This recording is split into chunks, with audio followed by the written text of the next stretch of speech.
அமைதி பேச்சுவார்த்தை. இந்த அமைதி பேச்சுவார்த்தை கடைசியா அமைதியா போச்சா? அப்படி இல்ல அது என்ன ஆச்சு? அப்படிங்கிறத நான் உங்களுக்கு ஃபுல்லா எக்ஸ்பிளைன் பண்றேன். அதுக்கு நீங்க மறக்காம எனக்கு சப்ஸ்கிரைப் பண்ணிட்டு ஃபுல் வீடியோ பாருங்க. வாங்க வீடியோக்குள்ள போலாம். இந்த அமைதி பேச்சுவார்த்தை எங்க நடந்துச்சு அப்படின்னா, பாகிஸ்தான்ல இருக்கிற இஸ்லாமாபாத்ங்கிற இடத்துல தான் வந்து நடந்துச்சு. இங்க யாரெல்லாம் வந்தாங்க அப்படின்னா, யூஎஸோட ரெப்ரசன்டேட்டிவும் ஈரானோட ரெப்ரசன்டேட்டிவும் வந்து தான் இந்த அமைதி பேச்சுவார்த்தையை நடத்தினோம். இதுக்கு நடுவுல மீடியேட்டரா யார் இருக்கா அப்படின்னு கேட்டா, பிரைம் மினிஸ்டர், பாகிஸ்தானோட பிரைம் மினிஸ்டர் ஷெஹ்பாஸ் ஷாரிஃப், அதே மாதிரி அவங்களோட ஆர்மி சீஃபான அசீம் முனீரும் வந்து மெயின் மீடியேட்டரா வந்து இதுல வந்து இருக்காங்க. இந்த 2 பேருக்கும் நடுவுல பேச்சுவார்த்தை வந்து லைக் 2 சைடும் போய் பேசி அவங்கள வந்து சமாதானப்படுத்துறதுக்கு வந்து பிரைம் மினிஸ்டர், பாகிஸ்தானோட பிரைம் மினிஸ்டர் தான் வந்து மீடியேட்டரா வந்து இங்க நடுநிலையா ஒருத்தர் வந்து இருக்கணும்ல, அது வந்து பாகிஸ்தானோட பிரைம் மினிஸ்டரும் அதே மாதிரி அவங்களோட ஆர்மி சீஃப் தான் இருக்காங்க. அண்ட் ஈரானை ரெப்ரசென்ட் பண்றதுக்கு யாரு வந்தாங்க அப்படின்னு கேட்டா, ஈரானை ரெப்ரசென்ட் பண்றதுக்கு அவங்களோட ஃபாரின் மினிஸ்டரான அப்பாஸ் அராக்சி அப்படிங்கிறவரும், அதே மாதிரி யூஎஸ் ரெப்ரசென்ட் பண்ணி பேசுறதுக்கு யார் வந்தாங்க, இந்த பேச்சுவார்த்தையில வர்றதுக்கு யார் வந்தாங்க அப்படின்னு கேட்டா, அவங்களோட வைஸ் பிரசிடென்டான ஜேடி வேன்ஸும் தான் வந்து வந்திருந்தாங்க. இவங்க 2 பேருமே வந்து ஏப்ரல் 11 நைட் அப்போ வந்து இஸ்லாமாபாத்துக்கு வந்து ரீச் ஆயிட்டாங்க. இஸ்லாமாபாத்தை சுத்தி பயங்கரமான செக்யூரிட்டிலாம் போட்டிருந்தாங்க. ஏன்னா இவங்க வந்து 2 பேருமே வந்து லைக் இப்போ வார்ல வந்து 2 கை பெரிய கை இல்லையா, ஸோ இவங்களுக்கு எதுவுமே ஆகாம இருக்கணுங்கிறதுக்காக பயங்கரமான செக்யூரிட்டிலாம் வந்து பாகிஸ்தான் இஸ்லாமாபாத் சுத்தி பயங்கரமா இருந்துச்சு.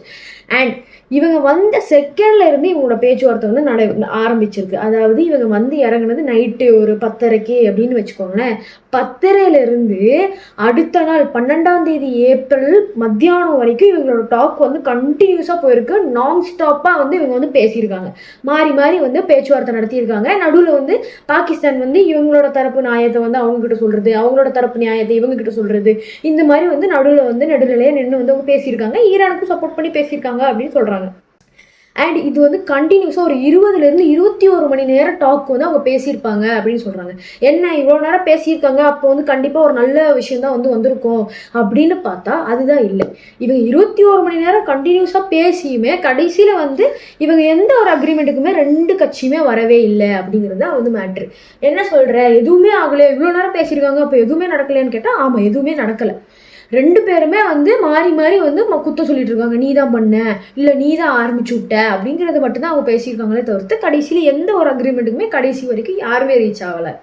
இதுல வந்து ஈரான் வந்து ஒரு 10 டிமாண்டை மெயினா வைக்கிறாங்க. அண்ட் வந்து அமெரிக்கா வந்து 15 டிமாண்டை வந்து வைக்கிறாங்க. என்னென்ன டிமாண்ட் அப்படிங்கறது, அது என்னென்ன அவங்க வந்து ஆப்போசிட்டா பேசிக்கிட்டாங்க அப்படிங்கறத நான் உங்களுக்கு சொல்றேன். ஃபர்ஸ்ட் விஷயம், ஈரான் வந்து கேட்டது என்ன அப்படின்னா, ஈரான் வந்து அவங்களோட ஈரான் மேல இருக்கிற நிறைய சாங்ஷன்ஸ் வந்து வச்சிருக்காங்க. அதாவது ஈரானியன் ரெவல்யூஷன் டைம்ல, அதாவது இதுதான். அண்ட் இது வந்து இன்னொரு முக்கியமான விஷயம், இதுதான் வந்து ஃபர்ஸ்ட் ஸ்ட்ரெயிட் மீட்டிங், அதாவது யூஎஸ்க்கும் ஈரானுக்கும் நேரடி பேச்சுவார்த்தை எப்போனா இதுதான் வந்து ஃபர்ஸ்ட் ஆஃப்டர் 1979. ஏன்னா 1979 அப்போ வந்து ஈரானியன் ரெவல்யூஷன் வந்துச்சு. ஆயத்துல்லா கமேனி வந்து பதவிக்கு வந்தாரு. அண்ட் வந்து அவர் வந்ததுக்கு அப்புறமா வந்து யூஎஸ் வந்து அவங்களோட அவங்களோட ஃபுல் ஆக்சஸையும் வந்து அவங்க மேல இருந்து ஈரான்ல இருந்து எடுக்க வச்சாரு. அண்ட் வந்து அவங்க வந்து அந்த டைம்ல வந்து யூஎஸ் வந்து அவங்களோட மொத்த டையப்பை வந்து ஈரான் கிட்ட இருந்து மொத்தமா எடுத்துக்கிட்டாங்க. அண்ட் யூஎஸ் வந்து ஈரான் மேல நிறைய சாங்ஷன்ஸ் போட்டு வச்சு போவாங்க. அந்த டைம்ல இருந்து ஈரானுக்கும் யூஎஸ்க்கும் பேச்சுவார்த்தையே கிடையாது. அண்ட் அதுக்கப்புறம் அப்ராக்சிமேட்டா ஒரு 45 வருஷத்துக்கு அப்புறமா அவங்க இப்பதான் நேரடியா வந்து பேசுறாங்க. அண்ட் இதுக்கு காரணம் வந்து அமைதி பேச்சுவார்த்தை நடவடிக்கையா வந்து பாகிஸ்தான் வந்து இதுக்கு வந்து இவங்களை வந்து சீஸ்ஃபயர்லாம் கொண்டு வர வச்சு அவங்க ஊர்ல வச்சு பேசலாம் வச்சிருக்காங்க. இதுதான் வந்து ஃபர்ஸ்ட் வந்து ஈரானும் யூஎஸும் ஸ்ட்ரெயிட்டா பேசிக்கிற ஒரு ஃபர்ஸ்ட் மீட்டிங். அண்ட் இந்த இடத்துல ஈரான் வந்து ஃபர்ஸ்ட் டிமாண்ட் வச்சுட்டு அவங்க மேல இருக்கிற சாங்ஷன்ஸ் மொத்தமா எடுக்கணும். அதாவது இந்த டைம்ல வந்து யூஎஸ் வந்து சாங்ஷன்ஸ் வச்சாங்கல்ல, இந்த எல்லா சாங்ஷன்ஸையும் நீங்க எடுக்கணும். அதே மாதிரி அவங்க இன்னொன்னு என்ன கேட்டாங்க அப்படின்னா, ஆயில் கண்ட்ரோல். இந்த ஆயில் கண்ட்ரோல் என்ன அப்படின்னா, யூஎஸ் வந்து என்ன கேட்டாங்க அப்படின்னா, நான் வந்து உங்களோட ஆயிலை கண்ட்ரோல் பண்ணுவேன், அதாவது ஈரானோட ஆயில் சப்ளை. இதுதான் வந்து ஈரானியன் ரெவல்யூஷன்ல வந்து பண்ணாங்க. என்னன்னா ஆயில வந்து நேஷனலைசேஷன் பண்ணாங்க. எப்படின்னா ஆயிலோட கண்ட்ரோல் வந்து ஈரான் கையில இருந்துச்சு. அந்த ஆயில் போகிறது, அவங்க கொடுக்கறது, இது எல்லாமே வந்து யூஎஸ் கையில இருந்துச்சு ஷா ஆட்சி பண்ண காலகட்டத்தில். அதே மாதிரி அவங்க வந்து மறுபடியும் என்ன பண்றாங்கன்னா, யூஎஸ் கேட்கிற ஒரு டிமாண்ட் என்னன்னா, உங்களோட ஆயில் கண்ட்ரோல் யூஎஸோட கையில இருக்கும், நாங்க தான் அதை கண்ட்ரோல் பண்ணுவோம் அப்படின்னு வந்து யூஎஸ் கேட்கறாங்க. பட் ஈரான் வந்து இதுக்கு ஒத்துக்கல. இல்ல முடியாது, எங்களோட ஆயில் கண்ட்ரோல் எங்களோட கையில தான் இருக்கும் அப்படின்னு சொல்றாங்க. ஏன்னா அவங்களோட மேஜரான எக்கனாமியா வந்து அதுல இருந்து வருது அப்படிங்கும்போது இருக்கும்போது அவங்க எப்படி ஈரான் இதை விட்டு கொடுக்க முடியும்? ஸோ அவங்க வந்து விட்டு கொடுக்க முடியாதுன்ட்டாங்க. ஃபர்ஸ்ட் அடி விழுந்துருச்சு. அதுக்கப்புறம் வந்து எல்லா சாங்ஷன்ஸே எடுக்கணும்னாங்க. சரி ஓகே, அவங்க ஆயில் கண்ட்ரோலை கொடுத்துருந்தா மேபி வந்து யூஎஸ் வந்து எல்லா சாங்ஷன்ஸை எடுத்துக்க வாய்ப்பு இருக்கு. ஏன்னா ஆயில் கண்ட்ரோலே அவங்க கையில தான் இருக்கு. ஸோ சாங்ஷன்ஸ் இருந்தா அது வந்து தப்பா இருக்குங்கிறனால மேபி அவங்க எடுத்துக்க வாய்ப்பு இருக்கு. மூணாவது இன்னொரு விஷயம்னு கேட்டாங்க, ஸ்ட்ரைட் ஆஃப் ஹார்மஸ் மேல வந்து கண்ட்ரோல் வந்து அவங்க கிட்ட இருக்கணும், அதாவது ஈரான் கிட்ட இருக்கணும் அப்படின்னாங்க.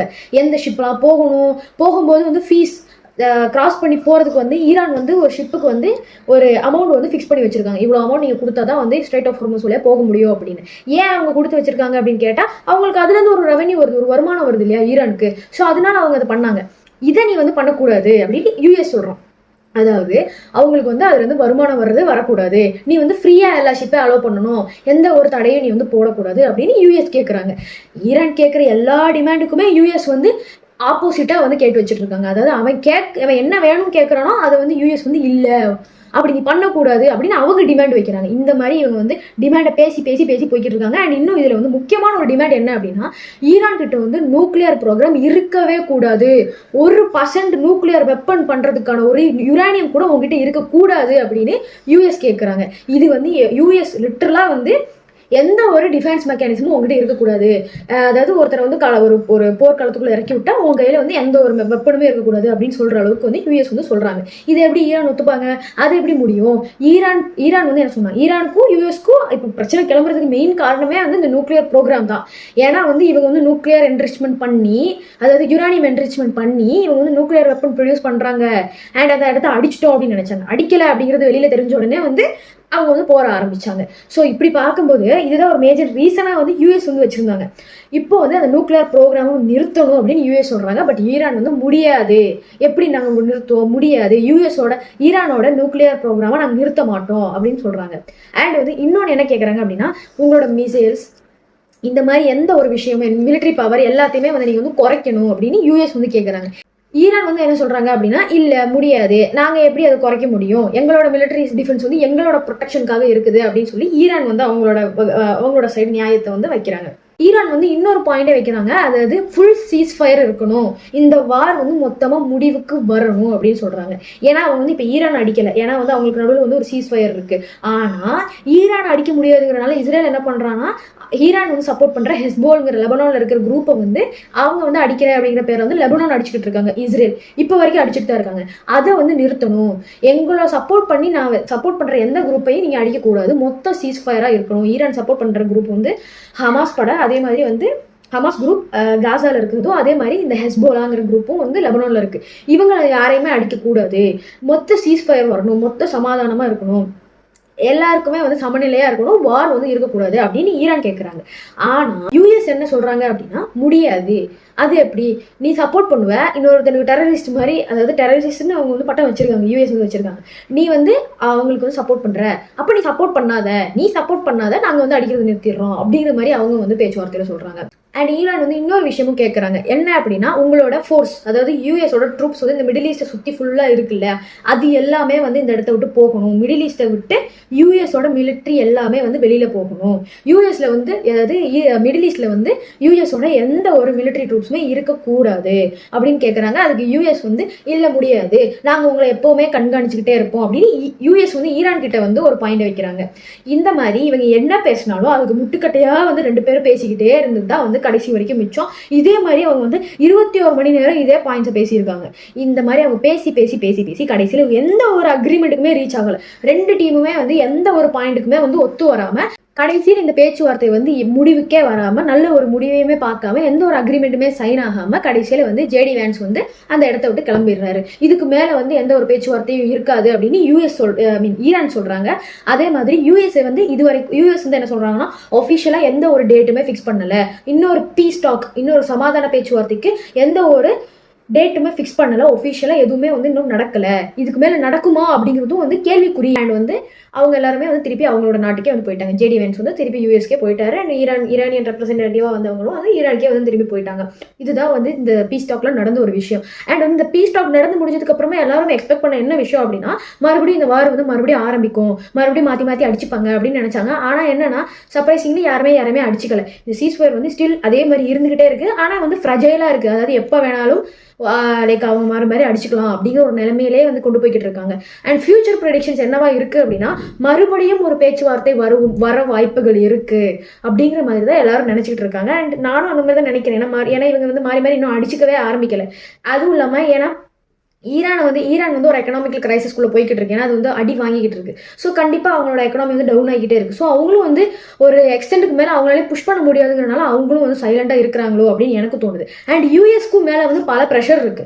யூஎஸ் மேலே வந்து பல மிடில் ஈஸ்ட்ல இருக்கிற கண்ட்ரிஸ் எல்லாருமே வந்து யூஎஸ் மேலே ப்ரெஷர் போடுறாங்க, நீங்கள் பண்ணுறது தானே அப்படின்னு சொல்லி அவங்க மேலே வந்து அவங்க ப்ரெஷர் பண்ணுறதுனால ஸோ யூஎஸும் வந்து அட்டாக் ஸ்டார்ட் பண்ணாமல் இருக்காங்க அப்படிங்கிற மாதிரி எனக்கு தோணுது. அண்ட் உங்களுக்கு இதை பற்றி என்ன தோணுது அப்படிங்கிறது நீங்கள் கமெண்ட்ல சொல்லுங்கள். இந்த இன்ஃபர்மேஷன் உங்களுக்கு பிடிச்சிருந்துச்சு அப்படின்னா எனக்கு ஒரு லைக், ஷேர், அப்புறம் ஒரு சப்ஸ்கிரைப் கொடுத்தீங்கன்னா ரொம்ப சப்போர்ட்டிங்காக இருக்கும். இன்னொரு வீடியோவில் பார்க்கலாம். அண்டில் தென் பாய்.